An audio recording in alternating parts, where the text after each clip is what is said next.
Hey guys, Monster Matt here, and welcome back once again to Monster Sanctuary. Now, so last time we finished up the story, and we checked out the Ascendant a little bit. This time around, I have done some team building with these guys, and I've actually managed to 5-star the Drekhammer, but I want to show you guys how that all works, so you don't get left in the dark. I was more or less just running tests to see if they could, to see how well this team works. I'm using the Rathops, Rampede, and Amberling. The name I can't say. And I'll explain their builds to you in a second here. Let me just show you how this works. So the rhythm I found that works for this thing is use the bug to use Life Channel, because of course, you know, it gives you cheaper mana and some healing. The Rathops Impale does wonders here because it's a physical move that the Drekhammer does not resist. And then you follow up with the Rampede's Claws. Your goal here basically is just to stack on as much bleed as you can as fast as possible. Which thankfully is something that this particular group excels at. Now, the bug here is quite possibly the greatest healer in the game. I am immensely impressed with how well it does support stuff, and I'll show you what I mean when we get there. Let me just say that Sap Splatter is an amazing attack. It lets you hit the enemy, build combo, and is almost as good as Healing Wave. Not quite. It heals you for two hits of 200 plus 40% of your magic healing, whereas a Healing Wave is 3 hits. But for an attack that does 2/3 of what a Healing Wave does, pretty darn good. Plus, the bug has a chance of applying Tether as part of its other talents. And Tether is amazing against a lot of enemies in this expansion DLC, because a lot of them have dodge, and Tether helps counteract that, so that's quite nice as well. And of course, we bust out the Impale. Keep stacking up that bleed. You got a blind stack out of that too, which is real nice for us. Killed my bug. Okay, that's the first. He didn't kill it last time. I guess there's a little bit of luck involved. Then we're probably not gonna get the 5-star. Dang it! Wouldn't you know it? The moment I try and show anybody how it doesn't work. It probably would help if I was actually, like, you know, at max level. You'll notice that my Rathops, Rampede, and Bug are only 40, 40, and 38. So it's probably part of why it's not working as well as I want it to. Let me try that again. There's a little bit of luck involved. I guess if he focuses your bug a little more than you want him, then it can definitely cause some issues for you. Because the dragon definitely packs a wallop. There's no 2 ways around that one. Let me put on an extra layer of Life Channel, see if that helps at all.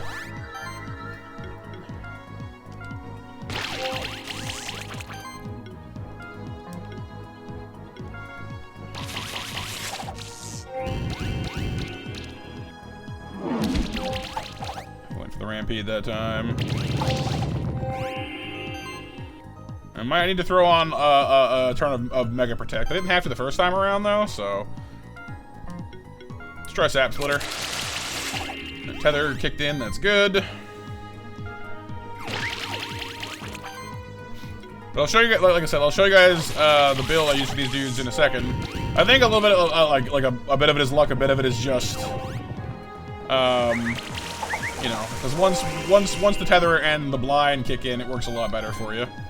So there's a little bit of luck involved, but ooh, three Tether stacks is very nice. I got up to 4, I think, in my run where I managed to actually 5-star him. So you can see that the bleed damage these guys put out is enormous. And even with this thing's enormous health pool, we're still running it down. Sap Splatter, 7 Tether stacks. Ooh, that's very nice. That means its dodge chance basically doesn't exist anymore, so goodbye. And that was, what, 5 turns? Yep, 5 turns flat. Okay, so the last time I got 5 turns, I got 5 stars. So, I guess there's, again, there's a small amount of luck involved, but that was the exact strategy I used, so I guarantee you, if you have this build and you keep trying it, you'll get there. I didn't even spend all my points because I didn't. So, we'll quickly go over the build I use for the Rathops, Rampede, and Amber Mosquito, as well as their gear. So, What I basically learned was that the Wrath-Ops and Rampede aren't that different. They're both crit machines, effectively. The nice thing about the Wrath-Ops is it's got access to all 4 elements, which is real nice, whereas the Rampede is hardcore Earth with a side of fire and just crit machine the whole way down. Whereas the Bug, as I said, is basically the greatest healer ever, and I'll show you why in a minute here. So for the Wrath-Ops, because I knew I was going in champion hunting and not like group fighting, I just stuck to the single target attacks. So Lightning Slash, Impale, Fiery Stabs, and Icy Shots. They're all crit damage up or applying bleed stacks the whole way down. Crit damage focus is basically a given because, you know, more damage is good.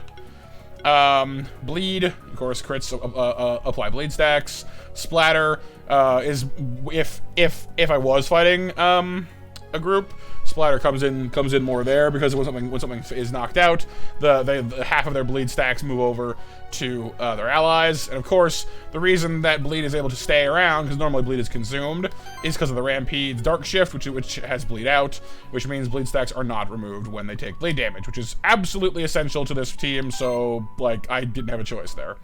As far as the Wrath-Ops and the Bug goes, I could have potentially taken their Light Shift or Dark Shift alternative. Let me show you what they got.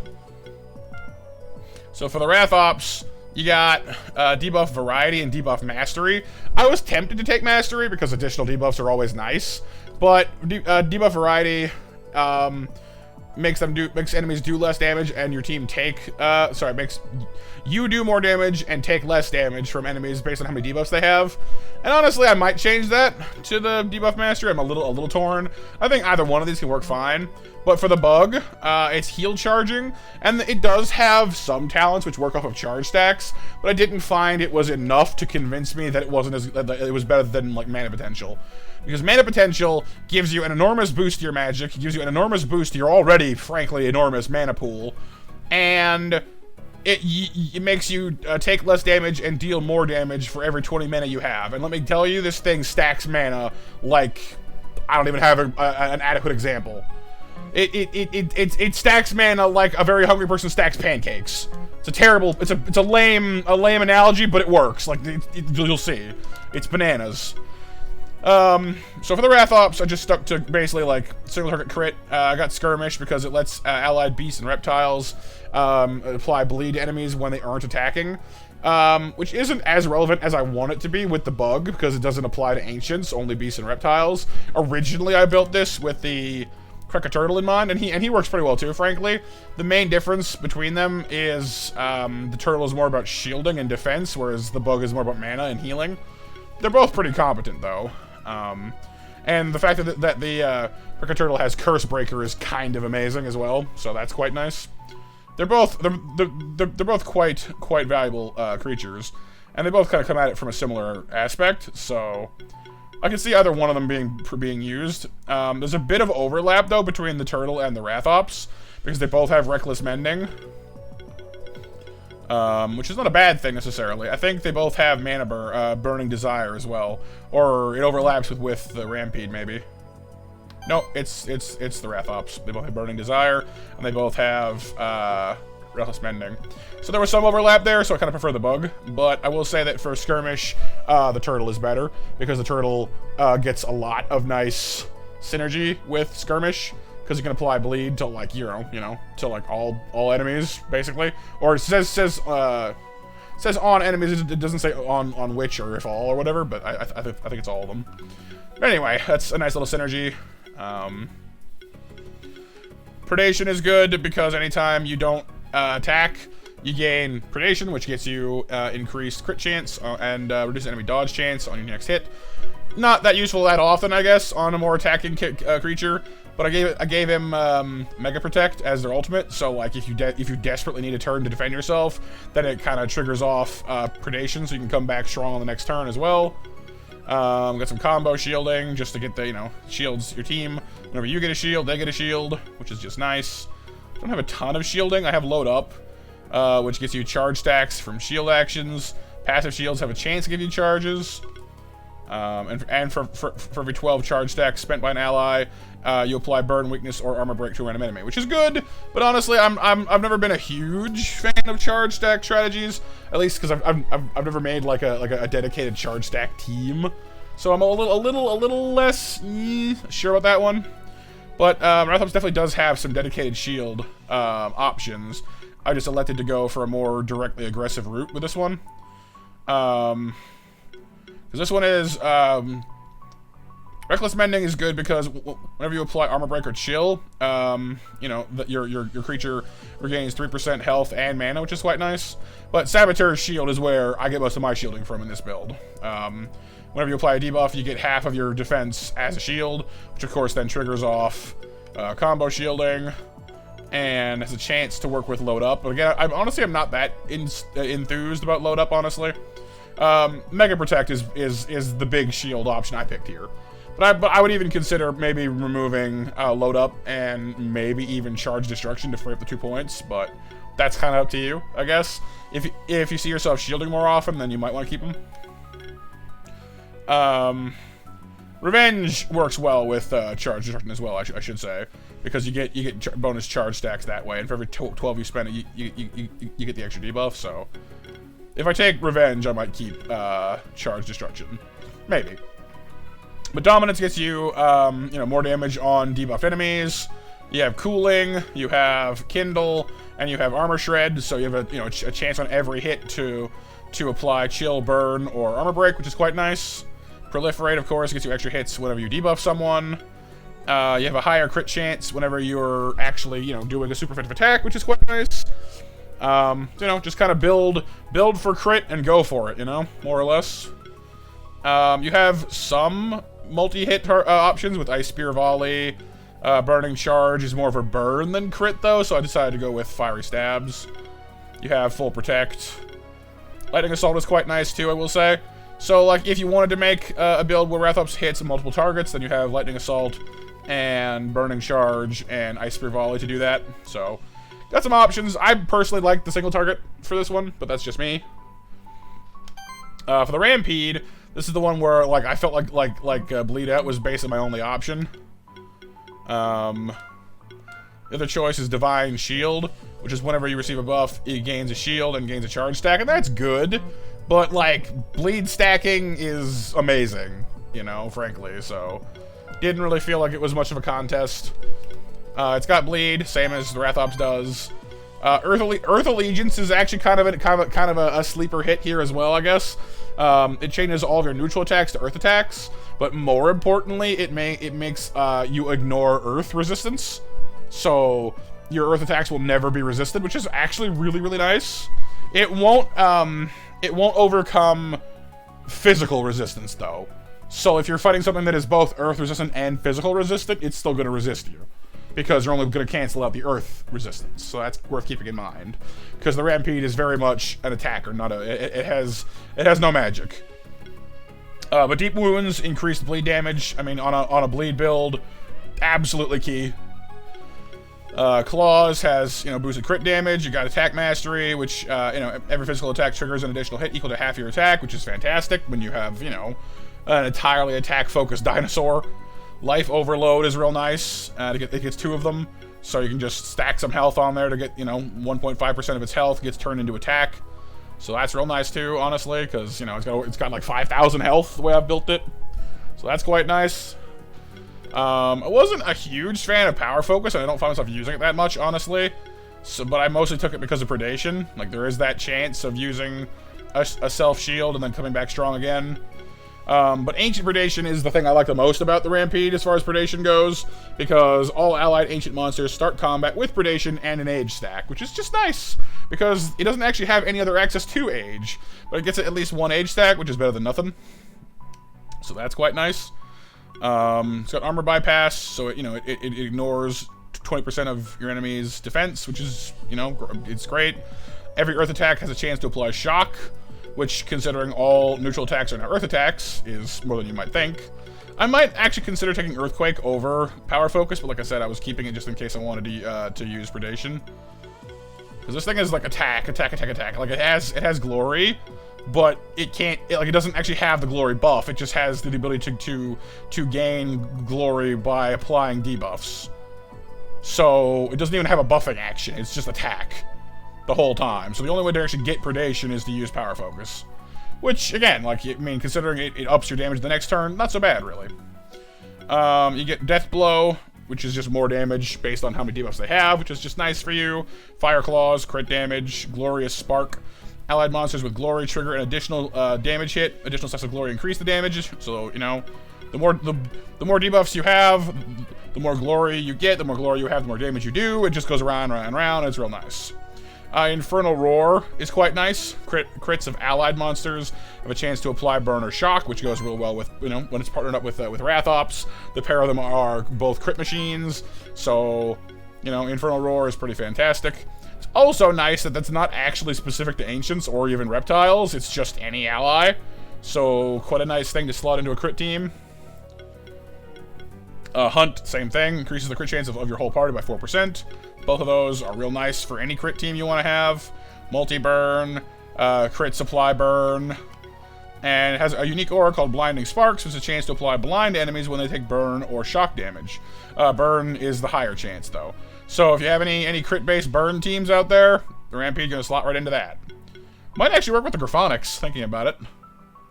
I haven't looked at old Griff in a little while, but... because this thing's got some crit going, too, as I recall. Whenever it consumes charge stacks, it is healed by 1% of its maximum health. That actually kind of works. Multi-burn again, of course. I've gotten distracted here, but well, I guess the Phoenix Heritage doesn't really do anything for you when you're using the dinosaur, but...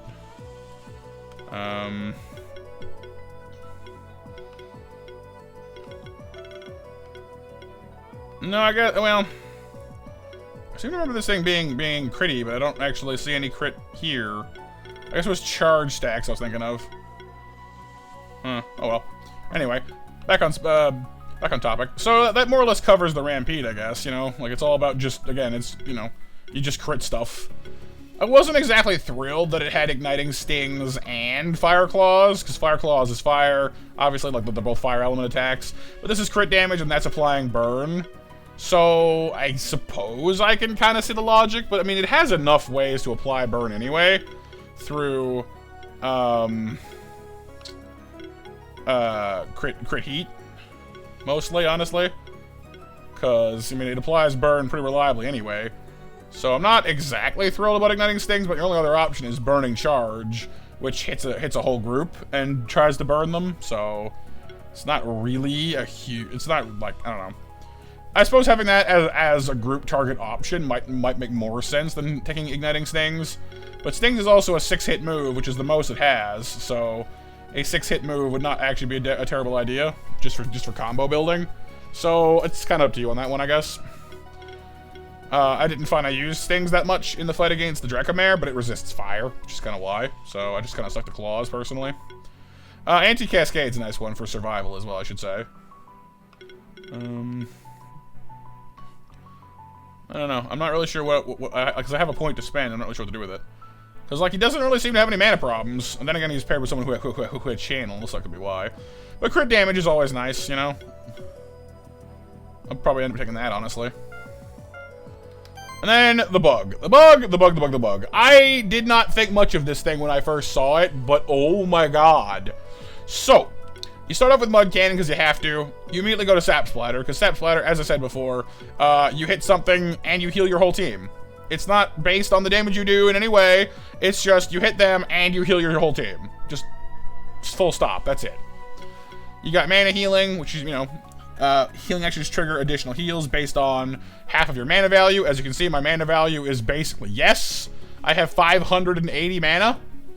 I regenerate almost 300 a turn. This thing has enough mana for your whole team.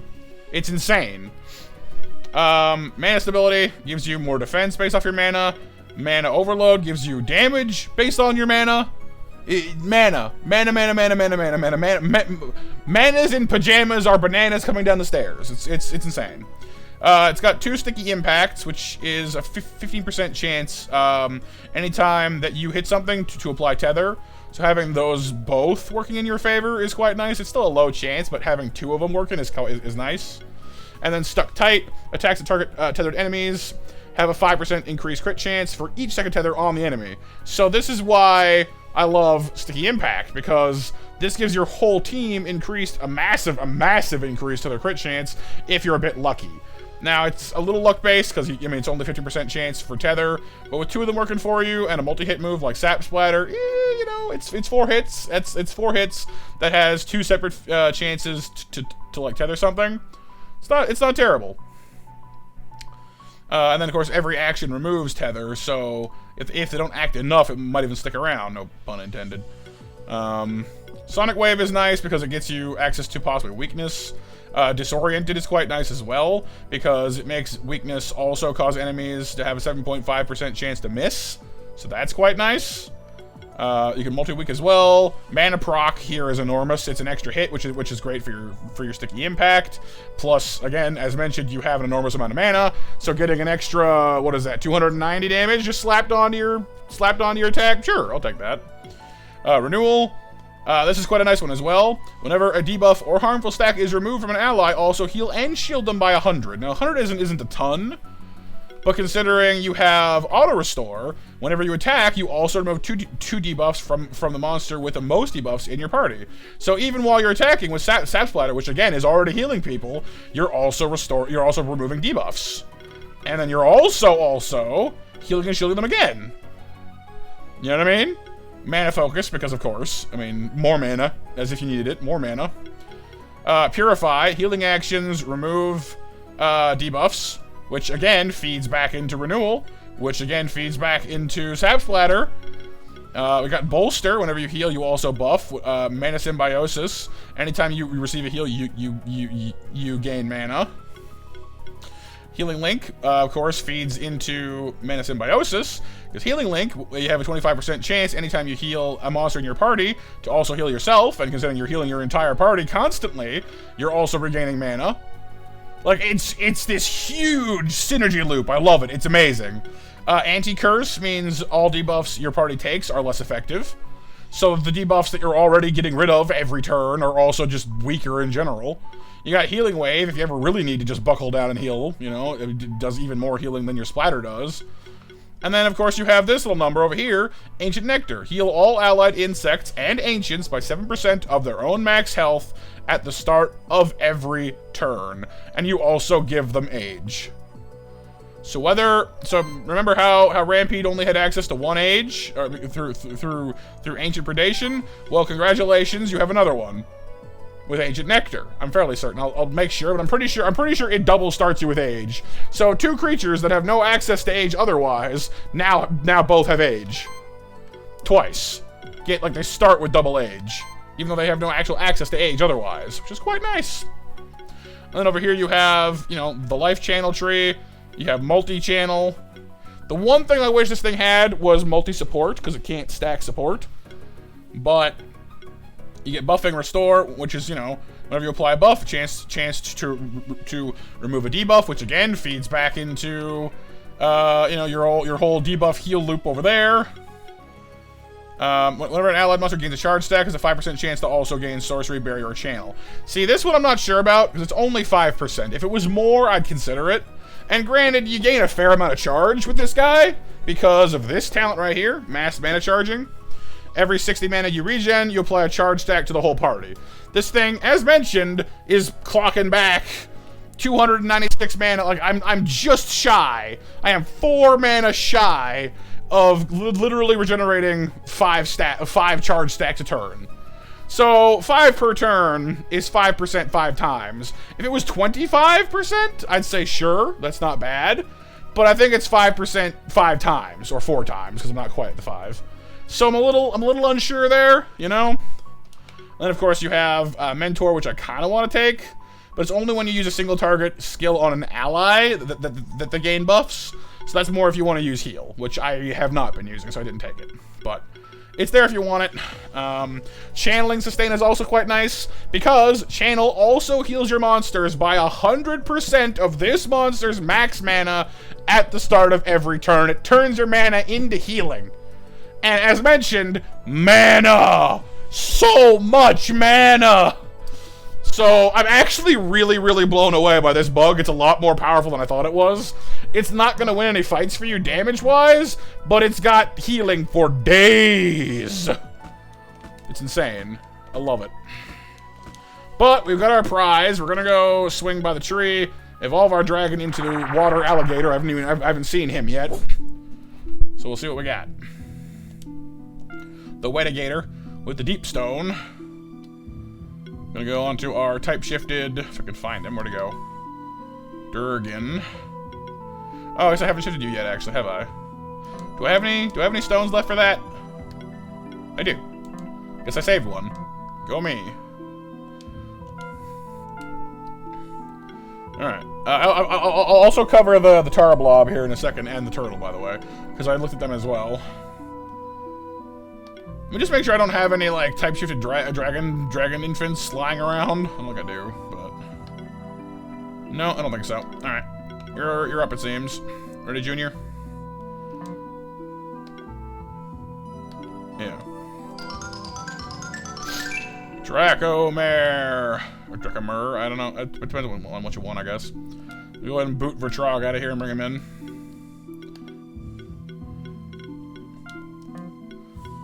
Alright, what we got? For one, resists water and fire, weak to physical though. Sea Rage, applies sorcery to itself, that's quite nice, right up front. Void Flare, attacks everyone for neutral damage and applies regen to itself. Lava Wave hits all enemies, a chance to apply armor break to everyone. I mean, making a strong first impression, that's for sure. Health proc, okay. Health focus, health, life overload, life stability. Increases mana regen. Ooh, I'm liking this very much so far. Got static glory, shared glory. It doesn't seem to have the ability to actually. Okay, it can heat shimmer and give itself glory. Oh look, mana overload stability too, and mana focus. So it has mana and health focus. Very nice. Health proc and mana proc. Got the armor break chance. That's nice. So I guess it wants you to take heat shimmer then because it's got glory. Reckless Mending again. They like that one a lot in this update, it seems. Well, what else does Glory do for us? Situational support. When this monster uses a non-damaging action for the first time in combat, apply a random buff on all allies and shield them as well. I mean, that's cool, but it's only the first time, which is a little like, Static Glory increases non-crit damage as well as crit damage. So I guess the idea is that, like, you're not actually trying to get a crit build, you're just trying to set up for... Yeah, like, Static Mass gets you a chance to gain buffs when landing non-crits. Static gives you non-crit damage. This gives you non-crit damage. So it's not necessarily that you're trying to crit build, you're just trying to non-crit build. It's a little weird, actually. I don't necessarily hate it, but it's a little strange. Double Overcast. You get Sorcery already, of course, and Regen. Health focus, mana focus are kind of a given. I'm a little unsure if I like the idea of having shared glory, shared regen, and shared might are not terrible. Shared sorcery too. Wow. So it basically this thing gains any buff, not any buff, but almost any buff. It's like here you have it. Here. Just give them away. Oh, I guess full offense is here, isn't it? Might, sorcery, and glory. Oh, that's why. Because, yeah, my big issue with these full offense, full defense things is that you can't give the buffs to other people. You can. Most of them, anyway. At least the first three. Because you can gain sidekick and channel as well. And it won't share those, but, I mean, almost doesn't matter. Sorceress boost. When an allied monster gains sorcery, they gain a shield equal to their full magic value and 1 debuff. Which, of course, is a given, just about. Sea Rage. Oh, I guess Sea Rage would have covered it anyway, but you know what I mean. Oh, and Might's there too. Cool. One moment, you guys. Hang on a second.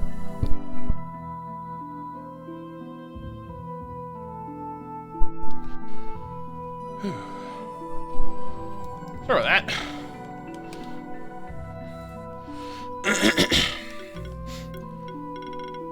Alright, sorry about that.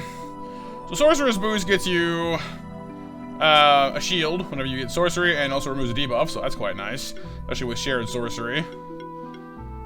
Multi-sorcery would be real nice with that too, but let's grab our life stability and life overload, of course. Sea Rage gets you sorcery as well, so I guess we wouldn't need full offense for that, but I suppose if we're already using full offense, we might as well grab the Psychic and the Channel as well. I suppose. Water Surge gets you Might, and see that's where I'm not sure which I want to do, because the dragon has physical and magical. So they're both good, I suppose. But then with full offense, I guess you already kind of have both. Because this is magic, this is physical, and it's physical. I don't know. It's a little both, you know?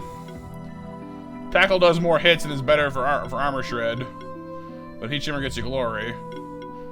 Then again, we already have glory from this, so I guess having this is single target. This is multi-target, single target again. Huh. I'm a little torn on that one. This is when applying Armor Break or Chill, and it has no ability to use Chill, so it has to be Armor. So we need this. Like, without Armor Shred, there's not really any reason to take Breathless Mending, I guess, because it's really the only way to even get access to it. Let's just grab Lava Wave real quick here, I guess. And also multi-Armor Break, which is quite nice. But we'll take Static Mass, Glory, and Static, I guess, because, you know, makes you do more damage when not critting, which is nice. Shared Regen. Did I get a regen? No, we get regen from Void Flare, so combo buffing is quite nice as well. Ooh, there's Draconic Lineage, sweet, okay. Regen and Barrier also increase mana regen by 10%. Well, we're getting regen from Void Flare, so that's good. We don't get Barrier from anywhere, I don't think, though. Ooh, Mighty Boost. When an allied monster gains Might, they gain okay, so same thing as Sorcerer Boost. Oh, but it removes a stack instead of a debuff. Interesting.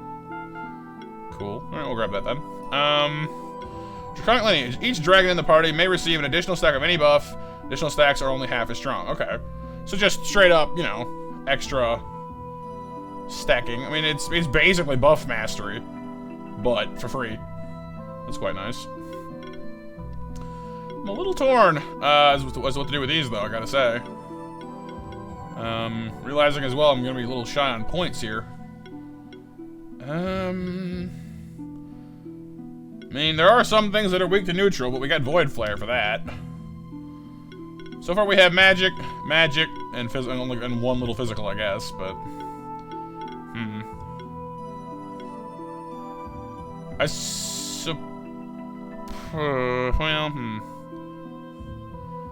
because you don't have multi-glory. You can't have multi-glory from this character, or from this creature. Let's see. I wonder which dragons you would pair it up with, I guess. Hang on, let me see. Neutral gets Armor Break, so if you paired it up with the Drakazul, then you would have access to neutral Armor Break a lot more reliably, and that's quite nice. Would also gain you access to Barrier, which we don't have, but is good for your regen we just saw from Dracomare. And get Shared Barrier as well if we needed it. A little bit weird that I took Barricade, not Shared Barrier. I don't think it had Shared Barrier before, actually. I have no memory of that. Then again, my memory's terrible, so, you know, I might be wrong. Sidekick support is quite. I might need to retool my dragon team, but just up front, it seems like Dragon Mastery works well here. Blacksmithing again. What do you got? I think they all have something unique for dragons, don't they? No, I guess this one doesn't. I guess the Grand doesn't. I thought it did. Assault Master goes well with it, though. Might, Sorcery, and Glory, you get an extra stack of that. So that would allow you to have 2 extra stacks right up front. Which is quite nice. And the Noir. The Noir had a unique, I think, didn't it? I could have sworn it did. So did I give blacksmithing to all of them? I think I did. Yeah, I did. In fairness, it does increase your defense, health, mana regen, crit chance, and crit damage with 50% per each of them, so I guess that is nice. But I could have sworn we had a unique one here. Anti-curse, buff catalyst, no? Curse transfusion. Oh, it makes you stronger based on your debuffs. That's new, I think, too. Cool. Multi-channel is quite nice. So I guess the Drakazul is the only one that has an actual dragon-specific trait. Interesting, though. Regen and channel. Not many of them. I guess this is the one that gives you multi-channel, and then get multi-barrier. So I guess on first look alone, you get multi-sidekick here too. I guess on first look alone, I would go Drakazul, Drakamare, and then maybe Drakanoir for multi-channel, I guess, and curse protection. So you get neutral and earth off of Fafnir, off of the Noir. You get air and water off of the Zul, and then the Mare is fire and water and neutral.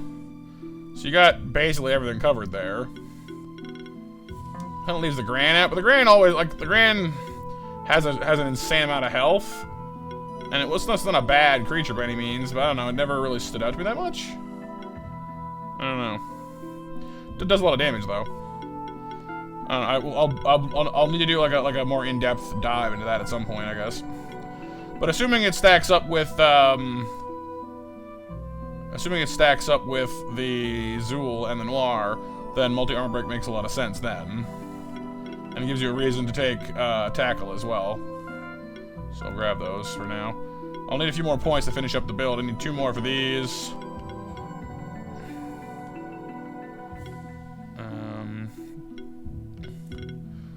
This very well might be a case where we need to actually be a little choosier with our talents, because I don't think we have the points for it.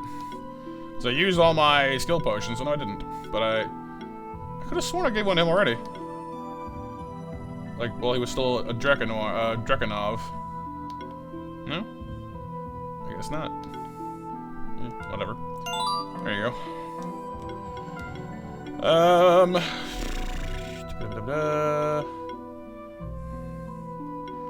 Yeah, because multi-break makes a lot of sense. Of course, these are pretty much a given almost. More mana is nice. You're gonna want 1, 2. Reckless Mending is pretty alright, yeah. 3, 4 more points. Only get 2 more. Crap. I guess you don't actually need Armor Shred if you're pairing up with the Zul, though, because with Dragon Mastery, you always gain access to Armor Break without having to need a percentage for it. So as long as you have the Zul, you don't need Armor Shred or Armor Shred, yeah, because it'll guarantee you have neutral. So at that point, Reckless Mending and multi-break would be the best, I think. That doesn't leave us anything for this, though. Crud. Might need to bump something off somewhere for that, then. Because let's see, Might, Sorcery, and Glory. If you've got this guy, you've already got Agility and Sidekick, Spell Shield and Barrier. Doesn't really do anything for what we're needing it for. You can get Sorcery from this guy.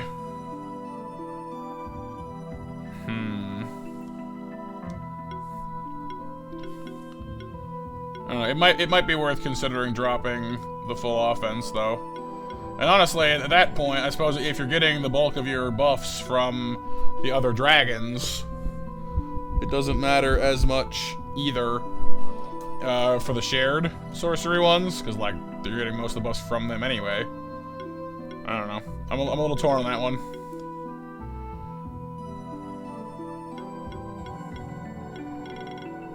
I'm a little torn there. I guess you could take full offense 3 off, because you're gonna get channel from the other dragons anyway, and make up the extra point there. That might be a compromise I can live with. Just an idea, anyway. Let's look into the shifting. What we got? We got. Oh, it's the same ones, yeah. So it really does fit in with the rest of the dragons quite nicely. You can either have equipment mastery, where you get an extra accessory, or blacksmithing. I guess the reason I like blacksmithing is because it stacks. And taking 3 of them works real well. It gives you more health and more mana too, which is quite nice. Works well with our life and mana overload skills. But I mean, Equip Master is definitely a good one too.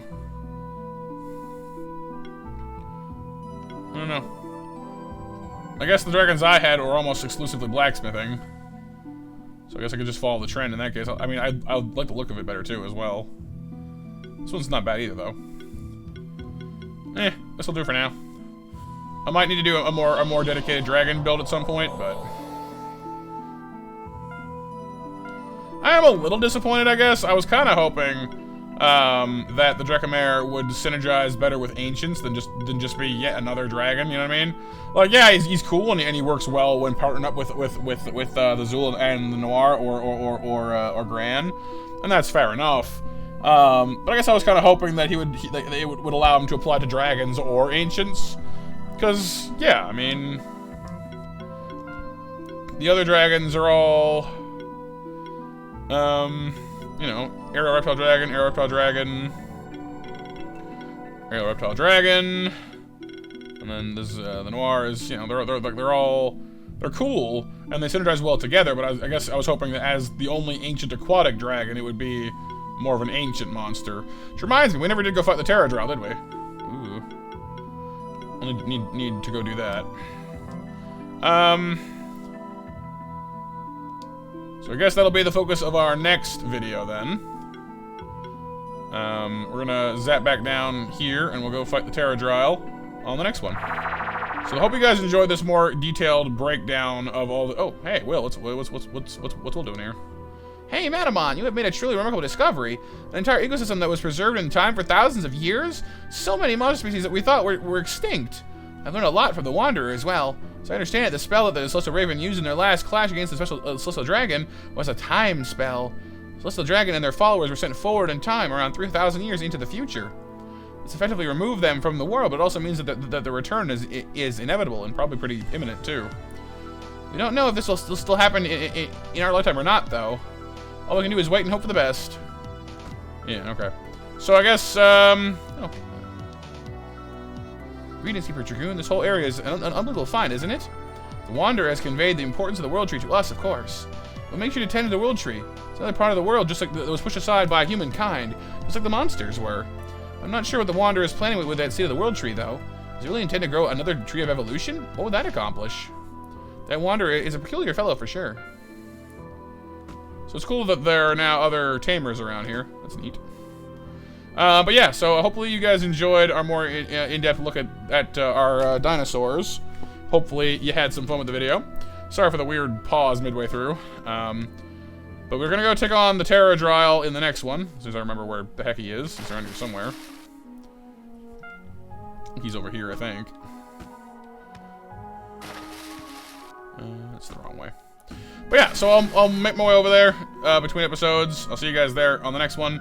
Thank you for watching. I hope you had some fun, and I'll see you on the next one. For now, I'm Monster Matt out. Bye-bye.